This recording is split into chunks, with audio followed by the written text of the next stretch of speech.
पोराही लग्न आता काय पोरींची अपेक्षा आहे त्या पुणे मुंबईची मुलं पाहिजेत जॉब पाहिजे पुण्यात फ्लॅट पाहिजे मग कसं करायचं आता काय काय करायचं आता सांगा आता लग्नाचं पोराला सासू सासरे नसावे पोरगीला जाऊन शहरात राहावं पोरग एकटं असावं मग आता आई पाणी त्या पोराच्या काय करावं.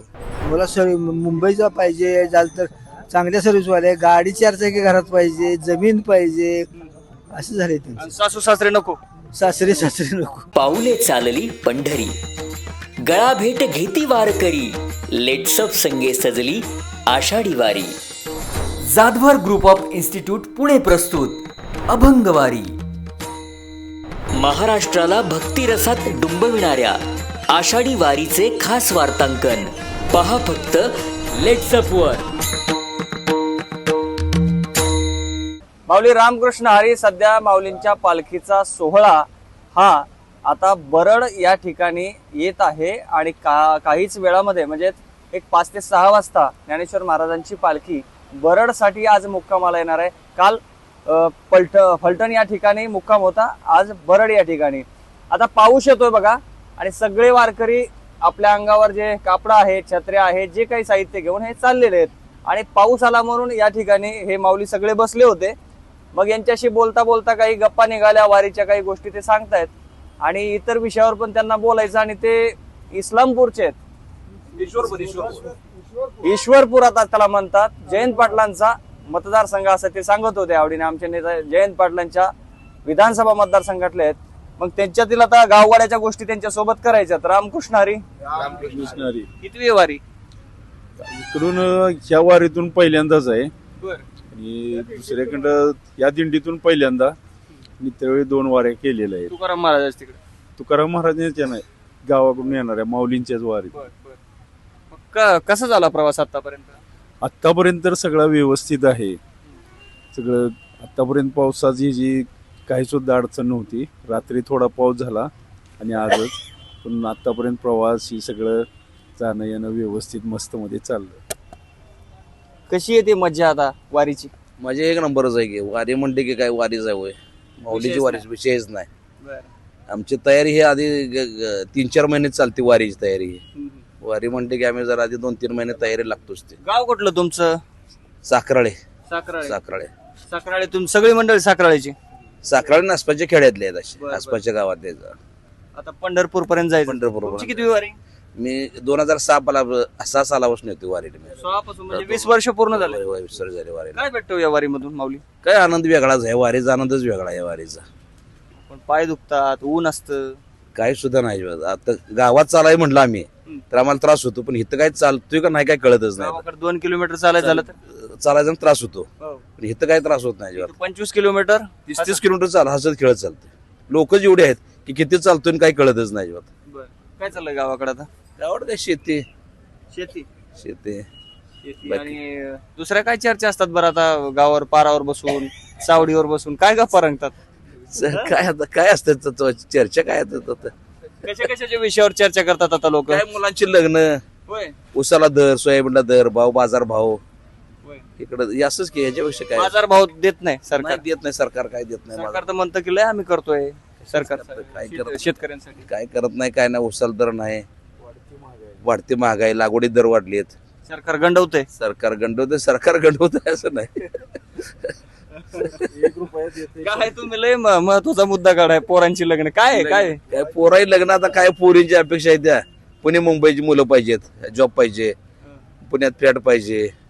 मग कसं करायचं आता काय काय करायचं आता सांगा आता लग्नाचं. कुठं जाणार आता हे पोर? पोर कुठं घालवाय तुम्ही सांगा आता कुठं घालवाय पोर. खरं आहे काय म्हणतात पोरांची लग्न?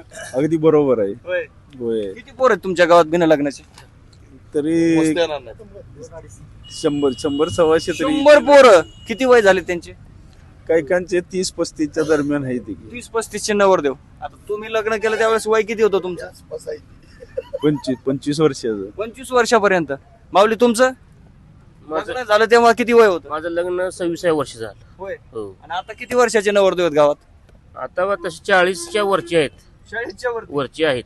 10-12 जण 40च्या वरचे आहेत. त्यांनी खरं दिंडीत यायला पाहिजे. त्यांची काय आता लग्न होतील असं काही वाटत नाही. त्यामुळे त्यांनी दिंडी करणं का चांगलंच. होय. हो.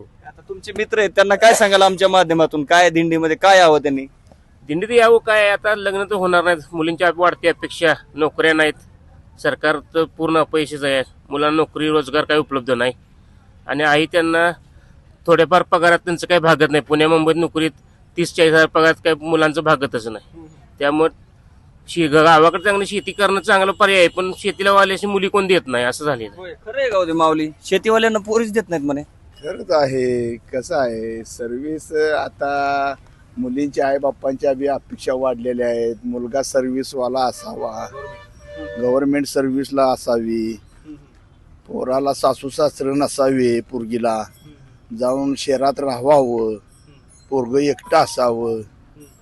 मग आता आई पाणी त्या पोराच्या काय करावं, काय करावं, काय करायचं काय? सोयरीकडे जाता का लोक पोरांच्या? त्यासारख्याला शेती नाही, काय नाही, हातावलं कष्टावलं पोट आहे. मग त्यांनी काय करायचं? ह्या मुलींच्या जर अपेक्षा जर अशा वाढायला लागल्या तर काय मुलांनी काय करायचं? किती पोर आहेत हे तर बोलले की आता सांगता येत नाही, 100 पर्यंत पोर आहेत. अहो 750 पोरं आहेत बिन लग्नाची. होय, हा, आमच्या गावात बघायला गेलं. काय पोरांची काय आता काय मानसिकता आहे, पोरं काय बोलतात बरं काय त्या? आमच्याच गावात साहेबाचा कारखाना आहे जयंत पाटला.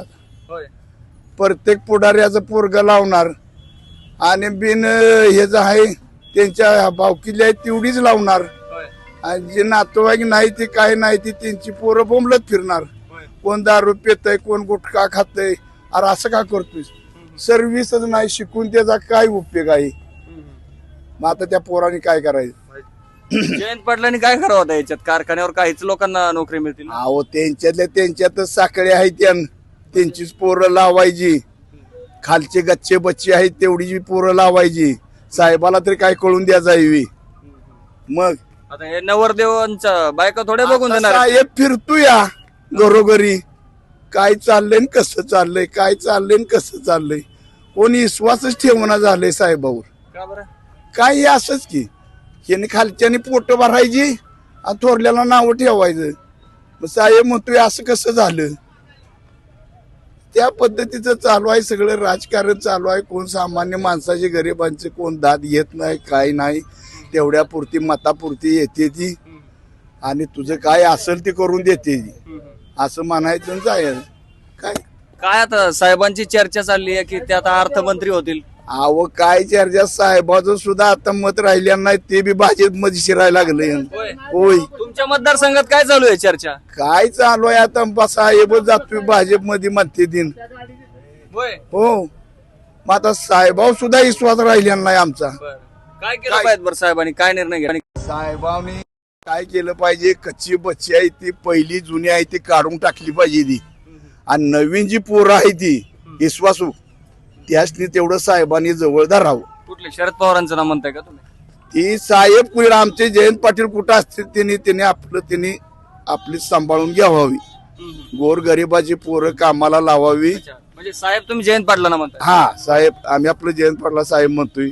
बर, त्यासनी बी असं कसं आहे, त्यासनी बी दोषी ठरवता येत नाही. ही खालची जी आंडू पांडू आहेत हीच फसवते ती आणि साहेबाला दोषी करते. जे सामान्य माणूस आहे ती त्याच्यापर्यंत जाऊ शकत नाही ना. खालची अर्धी पुढारी आहेत तीच साहेब आले साहेब गेले, बघू उद्या बघू परवा. मग त्यात पोरं म्हातारी झाली, एक 70 वर्षाचं पोरग आहे तरी लग्न नाही. ती लग्नामुळे नाराज झाले जयंत पाटील. नाराजच झाले तर काय करायचं? आता काय जयंत पाटील साहेबांनी काय आता पोरी बघून द्यायच्या का पोरांना? अहो नाही नसू द्या, पण काहीतरी लावले पाहिजे ना. एवढा कारखाना 7, 8, 10 कारखाना आहे त्याचं, कामाला तरी लावली पाहिजे ती. कुठले पोरं असतात लावतात ते कामाला? अहो ही अशीच की परगावची आहे ती, VP ची आहे ती, बिहारची आहे ती. मग बरं, आता आमच्या माध्यमातून जयंत पाटील साहेबांना काय सल्ला असेल तुमचा? मतदारसंघातील लोक येतात आहेत. जयंत पाटील साहेब, तुम्ही जर हा व्हिडिओ पाहिला तर हे तुमचे मतदार आहेत, त्यांचा सल्ला. साखराळकर आहे मी स्वतः. जयंत पाटील आमच्या गावचा आहे. हा, मूळ काशेगावचा असला तरी आमच्या साखराळ मध्ये तो असतो आणि साखराळी गावच आहे, त्याचं मतदानच आहे आमच्यात. आमच्या साखराळ मध्ये त्याचं मतदान आहे. मग सल्ला काय त्यांना सल्ला? आम्हाला एवढीच विनंती आहे साहेबांनी की कच्च्या बच्च्यासनी सोडून आपलं प्रामाणिक पोरासने आपलं त्यानं कसे का असं आपलं काम त्यानं देवावं, ही आमची अपेक्षा आहे. आता ते आपला पोरांचा विषय चालू होता बाबा, खूप पोर आहेत तुमच्या गावचे तसे बिना लग्नाचे. लग्नाची पोरं जास्त आहेत. काय पोरींच्या काय अपेक्षा असतात? पोरींच्या अपेक्षा आता भरपूर आहे. सरकारी नोकरी पाहिजे, सर्व्हिस पाहिजे, शेती करायला नको. शेती काय परवडत नाही, शेती परवडत नाही, जग जाहीर झालेलं आहे. त्यामुळे काय शेतीकडे शेती म्हणले की पोरी कोण देतच नाही असं झालेलं आहे. शेतीला शेती सुद्धा उत्तम परवडते, पण सरकार भाव देत नसल्यामुळे शेती परवडत नाही. किती सोयरिकी बघितलं तुम्ही यावर्षी? किती सोयरिकीत गेले होते? अहो मस्त 10-15 सोयरे गेले, फक्त तिकडच फोन येतो, मुलगा सर्व्हिसला कुठं आहे, पगार किती आहे, हा. आणि उलट आणि शेती आहे का याने विचारतात. शेती कशाला विचारता? शेतीवाला नाही आता शेवटी त्या मुलीची इच्छा आहे काय, आपण भांडून चालतं, आता मुलीच मिळत नाही, मग भांडून काय उपयोग त्याचा? त्यापेक्षा गोड बोलायचं, सांगायचं हाय शेती बाई, तुला करायचं असलं शेती बी आहे, सर्व्हिस नाही म्हणून सांगायचं. हा. नाहीच म्हणतात. हो, मग सर्व्हिस नाही म्हणली नाही म्हणतात. पोरं काय विचार करतात? पोरांना पोरांच्या हाताला काम नाही, पोरचं काय विचार करणार आहे? पोरांच्या अपेक्षा काय आहेत? पोरांची अपेक्षा काही नाही. पोरांची मस्त अपेक्षा शेती करावी, चांगलं आपली करावं. पोरांची काय, पोरं आमची काय अशी वेष्टी बिष्टी काय जास्त नाहीत, पण काय हाताला काम लावावं, आपलं प्रोफेसर पोरांच्या बी अपेक्षा आहे की, पण मुळात लग्न नसल्यामुळे ते पोरं उदास आहेत. किती टक्के पोरींना फक्त पुणे मुंबईचीच पोरं पाहिजेत? 35% म्हणण्यापेक्षा अगदी 90% मुलीसला असं लागतं बाहेर सर्व्हिसला बोलू. आणि गावच्या ज्या मुली आहेत की नाही त्यांना सरकारी नोकरी पाहिजे. 10% लोक. कुठं कुणाचं चुकतंय हो याच्यामध्ये? काय चुकतंय? मुलींचं चुकतंय तिथे. मुलींच्या अपेक्षा जास्त वाढल्या ना. होय. मुलींच्या आईची मुलगीची अपेक्षा वाढली जास्त. हे सगळं सिस्टम म्हणजे चांगलं नाही बरं काय. म्हणजे जे चाललंय, अपेक्षा खूप जास्त आहेत आणि सगळ्यांना पुणे मुंबई हे काही बरोबर नाही ना. त्या मुलीचीच अपेक्षा जास्त झालेली आहे. आणि मला मुंबईचा पाहिजे झालं तर चांगल्या सर्व्हिसवाले, गाडी 4 चाकी घरात पाहिजे, जमीन पाहिजे, असं झाले त्यांचे. सासू सासरे नको? सासरे नको. सासरे नको. शेती कशासाठी पाहिजे? आता कसं आहे, 20 एकर 10 एकर जी असणारी मुलं, आई वडील हे असणारी, बाबा कसली बी असू दे पोरगी आपली, आम्ही आपल्या सांभाळून आपले घेणारी असावी, चांगली असावी. तिकडं गोरीन दिखणीन काळीन असलं काही नाही, काय राहिलं नाही. पण आपलं पोरगी असावी, मिळून मिसळून असावं. तर पोरगीची आई उठते, अगं बाया म्हणत्या पोराला सर्व्हिस असती सरकारी चांगली तर बरं झालं असतं. आपल्याला काय करायचं?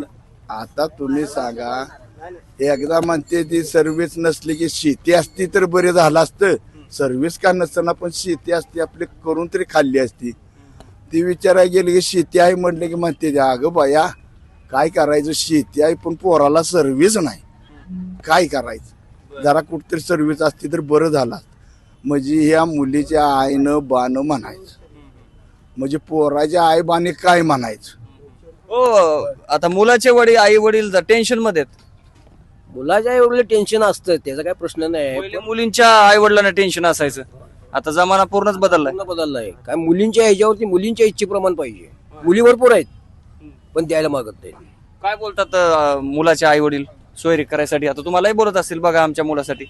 नाही ना, आता आई वडिलांनी काय बोलायचं ना, आपल्या तर मुलीच मिळत नाहीत म्हटलं तर आई वडिलांनी काय बोलायचं? मुलं काय विचार करतात, काय बोलतात? विचार करतात, बाबा माझं लग्न व्हावं, मी सर्व्हिसला चांगल्या ठिकाणी आहे, बंगला आहे, गाडी आहे, सरकारी नोकरी आहे, तरी सुद्धा मुली द्यायला तर शेती पाहिजे. शेती कशाला पाहिजे? तुला खुरपं कसं धरायचं माहित आहे का? त्या मुलीला खुरपं कसं धरायचं माहित आहे का? काही नाही, भांगलता येत नाही, काय करता येत नाही, पण रान पाहिजे. कशासाठी रान पाहिजे तुला? म्हणजे तुझी नोकरी किंवा नवऱ्याची नोकरी सुटल्यानंतर रान विकायला मोकळी झाली. फक्त शेती स्टेटस साठी पाहिजेत, बाकी काय नाही. बाकी काय नाही. नाही नाही बरं, मुलांच्या मानसिकतेवर बोलायचंय मला. त्या मुलाची म्हणजे विनोदाचा भाग जाऊ द्या, मुलीच मिळत नाहीत, कुठल्या मानसिकतेतून चाललेत ही मुलं? आता हे मानसिकतेतनं चालले ती म्हणजे मुलीमुळंच चाललेले आहेत. आता मोबाईल झालं, सगळं झालं, त्यातनं जरा मुली झाल्या हुशार, की कसं करतंय कसं नाही. पोरगं बी म्हणणार ती बी त्या मापाचं कसं करतंय कसं नाही, असंच सगळं व्हायला लागलं. मोबाईलच्या ह्याच्यामुळं सगळं वाढायला लागलं. त्याच्यामुळं मुलाचं बी होईना, मुलगी बी अपेक्षित मला त्योच पाहिजे ह्योच पाहिजे. हो, बिघडलंय सगळं. सगळं बिघडलंच गाणं. आणि हे असंच हळूच गपचूप काहीतरी करायची, हे जे त्याने ते जे हे जे जातीपातीचं बघायचं नाही, काय नाही, आणलं करून बाद झालं म्हणणार, कुणी कुणाला बोलायचं नाही, असंच चाललंय सगळं. असंच चाललंय. आता जातपात काही सुद्धा राहिलेली नाही. राहू पण नाही. राहून पण आता काय राहिले नाही राहिले डोळ्या देखत आपण बघतोय. कुणी बोलाय बी येत नाही. त्या मुलाच्या आईबानं बी बोलायचं नाही आणि मुलीच्या आईबाबानं बोलाय. ते आता कुठेतरी झालं कंपनी चालू मध्ये झालं त्यांचं मिटलं. त्यानं 2 वर्ष आपलं केलेलं असते लगीन परत असं आहे तसं आहे झालं. कुणी कुणाला मुलीच्या बी आईबापानं बोलायचं नाही मुलाच्या बोलायचं नाही. आणली करून बस झालं. हे असं चाललेलं आहे. ते हुंड्याचं काय जुनं हुंड्याचं चालायचं आपलं खूप, ते आता काय राहिलं काय? आता हुंड्याच काय राहिलेच नाही. आता मुलीच नाही तर हुंडा कोणाला द्यायचा आता. आणि आता काय झालंय, मुली जास्त शिकल्यामुळं हे मोबाईल योगामुळं आणि कॅम्प्युटरच्यामुळं घटस्फोटाचं प्रमाण वाढले. आता घटस्फोटाचं प्रमाण पुण्याला मुंबईला जॉबला मुले आहेत. तर समजा 5-6 महिने नाही जमले की लगेच घटस्फोट.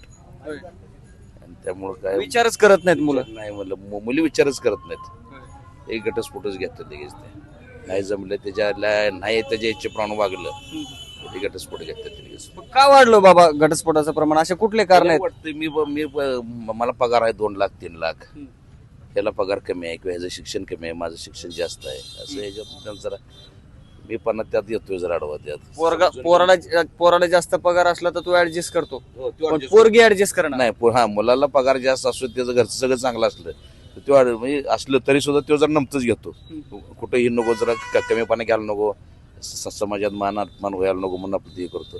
मुली काय तसा विचार करत नाहीत. तुमच्या पिढीत आणि आताच्या पिढीत काय फरक जाणवतो? पहिल्या ज्या महिला होत्या, मावल्या होत्या, तर त्या मुलगानंही बघितला तरी सुद्धा ते बापाने लावून दिलं लग्न राहायच्या. असंच होतं ते. आता पहिलं मुलं आई वडीलच लग्न लावून देतात ना, मुलगी बघायचं तेच जायचं ना. ते त्यांना योग्य वाटलं की ते काय बघायचे, संस्कार बघायचे, मुलगीला ते आपल्या घरात कसे नांदेल किंवा काय होईल या सगळा विचार करून मग ते हे करत होतं ना.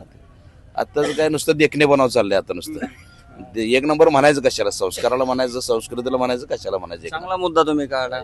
संस्काराला म्हणायचं की काय म्हणायचं? एक नंबर कुठं म्हणायचं? एक नंबर म्हणायचं कशाला आम्हालाच कळण झालं. आता एक कशाला म्हणायला पाहिजे? तुम्ही आता मार्गदर्शन केलं पाहिजे. आता मुलगी चांगली देखणी असली आणि वागायला चांगली असली तर तिला 1 नंबर म्हणायचं का? अजिबात नाही. मग तिचं घरचं वातावरण चांगलं आहे, त्याचे संस्कार चांगले आहेत. इकडे सासू सासऱ्याला दीर नांदा असतील त्याने सांभाळलं पाहिजे, घरचं सगळं व्यवस्थित हँडल केलं पाहिजे. ह्याला म्हणायचं ती मुलगी 1 नंबर. आता दिसायला चांगली आहे, ती रोज लाली लिपस्टिक लावून लागली फिराय गाडीनं, मी पुन्हा काय करायचं? घरात उपाशी मारायचे किती. आता हे बोलतात की 100च्या वर पोर आहेत तुमच्याकडे. आहेत जास्त आहेत पोरं. काय बोलता तू? तुम्हाला ते काय बोलतात काय? आता ते काय बोलणं तर मारायचे राहिलेत आम्हाला. इथपर्यंत गेलंय. गेले आता काय करणार पोरं, काय करणार? तर पण आई वडिलांच्या अपेक्षा मुलीच्या आईच्या वडिलांचे नाही, वडिलाच काय चालत नाहीत त्याच्या म्हणजे मुलीच्या आईच्या पुढे वडिलाच काय चालत नाही. आणि आईच्या हातात बरंच असतंय बाबा, जावई कसा असावं, पाहुणं कसं असावं, काय कसं असावं, त्याच्या हातात बरंच राहिलं. त्याला जरी वडिलाला मुलगा पसंत असला, शेतीवाडी बघून इकडे तिकडे असलं तर त्याला ते पसंत आहे, पण त्याच्या आईला पसंत नाही. आता असं होतं. पोरांना पोरी भेटण्यात फार गंभीर प्रश्न आहे बरं का. म्हणजे टिंगल मस्करी सोडून द्या, पण त्यांच्या मानसिकतेवर फार वाईट परिणाम पडतो. पण याला जबाबदार पण आपलेच लोक आहेत ना. स्त्री भ्रूण हत्या केली, मुलीला जन्म द्यायचा नाही, हे वाटतं का काहीतरी पश्चाताप वाटतोय? बरोबर त्याचा परिणाम झालायच. तर ह्या गोष्टी ह्याच्यावर परिणाम झालायच त्याचा. स्त्री भ्रूण हत्या का नाही कसं चालायचं बरं? मुलगी नको म्हणून काय चालायचं या 25-30 वर्षामध्ये? चालणार आता हे चालणारच नाही पुढे. तर 25-30 वर्षामध्ये ज्या आधी जे घडलं त्याचेच हे परिणाम आहेत. मुलीच नव्हते त्याचे 100% त्याचेच परिणाम. मुलगी नको हा परिणामच झालाय. आता जी मुलींची कमतरता जाणवते. त्यावेळेस काय विचार करायचे लोक? त्यावेळेला वंशाचा दिवा असावा, मुलगा असावा, त्या ह्याच्यात मुलींना जन्म देण्यास माणसाला अटाळ करायची. त्यामुळे जरा त्याचा पण परिणाम हा थोडाफार झालेला आहे. याच्यावर मधला जो जनरेशन गॅप जी पडले किंवा लोकांची मानसिकता होती मुलगी नको, त्याचाच हा परिणाम पुढे जरा वाढतच चाललाय.